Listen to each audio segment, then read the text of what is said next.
We're here with someone who I've admired for a number of years since I first met him in the Aging Mind course as one of the students. He was an encore student coming back to Portland Community College to kind of find something new that he wanted to do. And did he ever find something new? Lawrence Cross is someone who was at PCC not knowing exactly what he was going to do with the knowledge he was gaining. But he's carving out a brand new career, inspiring other people with both where he's going, but also with the story of where he came from. So Lawrence, thank you for being with us. Thank you, Roger. I appreciate inspiring some of the students who you will never meet. But if you have a chance to listen to Larry at one of his talks or watch what he's creating as a model of somebody who sees a barrier and determines it's not a barrier, it's just a challenge, and finds an innovative way to get around that, what could have been a barrier. So let me start by asking you about your background. And I know enough about you that you had a rough childhood in the way of having a health challenge. What was that? Well, I didn't know I had a health challenge. I was born in 1946. Harry Truman was president. The atomic bomb had been dropped 9-10 months before. I grew up in Iowa, white Anglo-Saxon. My life was perfect. It was Norman Rockwell, you know, the turkey. And the challenge had not arrived yet, had it? No, I was born with the challenge. I didn't know it. I was born with a congenital heart condition that was going to cause my death in probably 20 years. But my parents never let on. And you know, I just admire them because they knew that they had a child that was going to die if they didn't do something. But I never knew that. I had an idyllic childhood in Iowa, snow, snowmen, all of this stuff. And then I had glasses on April Fool's Day in kindergarten. And all of my pictures before then, I was always smiling. I had glasses, that changed. Okay. And somehow I was different.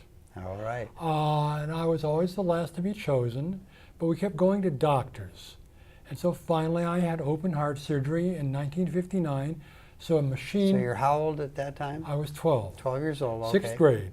Now, open heart surgery when you were 12 years old, that would have been back in the 50s. Yes. That was relatively new. I had less than a 50-50 chance of getting out of that. But it never entered my mind. I remember walking down the aisle or the corridor to the operating room. My mother had to read to prevent herself from crying. But I said, well, what's, you know, and I knew Alfred E. Newman at that time. Do you know who? Alfred E. Newman. And What Me Worry. okay. I wasn't worrying about anything. And so I had a machine that was my heart for 8 minutes. My blood flowed through this machine while they operated my valve. And unlike today where you have an incision like this, I had an incision going like this. And my mother counted, I think it was 110 stitches. Okay. I was in the hospital for 2 weeks and then at home for 2 weeks and gradually went back to school. So I grew up in Iowa, Ames, Iowa. That's where Iowa State College, now Iowa State University, is located. So Iowa State University was the Cyclones, Ames High School was the Little Cyclones, and Central Junior High was the Whirlwinds. Okay. And Ames High's motto was Ames High, A-M-E-S-H-I, Ames High, Ames High. A-I-M-S-H-I-G-H. Okay. We were one of the best high schools in the state. My father was the vocal music teacher. And here's something that you students are going to find out. You have a brain that should be donated to science because I can ask you any question and you can remember tiny things about those. But what I want to do for sake of time is to pull us forward. Okay. Because as you beat that challenge, because you didn't realize it was a challenge, What Me Worry, you didn't let that stop you from wanting to do certain things. So where did you go from high school? For 2 years I went to St. Olaf College to get away from home. That's in Minnesota. That's Minnesota. Carleton College is across the river. And then that was too expensive and I went to the University of Iowa, where I wanted to go to initially, but it was a party school, so my parents wouldn't let me. Well, they couldn't afford St. Olaf. Okay. Well, we couldn't afford it because I helped pay for it. Went to the University of Iowa, graduated in January of 1970, and BA in American History.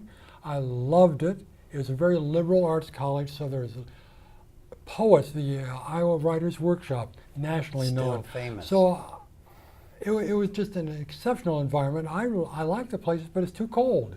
Okay. The last January I was there, the high was 20 below zero. Well, that isn't for me. And then you moved where? Well, we a friend and I, two friends, we went to California, the Okay. Bay Area, spring break. Spring break of 2000? No, 1970. 1970. So there's okay. snow in Iowa. You come across the Sierra Nevada. You come down the Bay Area.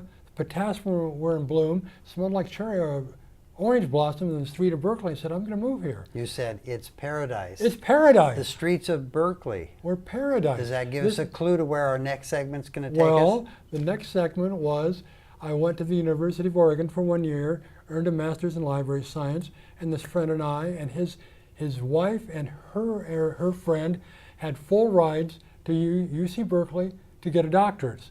So I moved on to Berkeley with them. Okay, and we're going to take a brain break here and find out what happened when you first spotted this wonderful land of California and decided I'm moving there, and then you went to the University of Oregon for the 1 year to get your master's, and suddenly you're back into the Bay Area again, so we'll be right back. Take a brain break.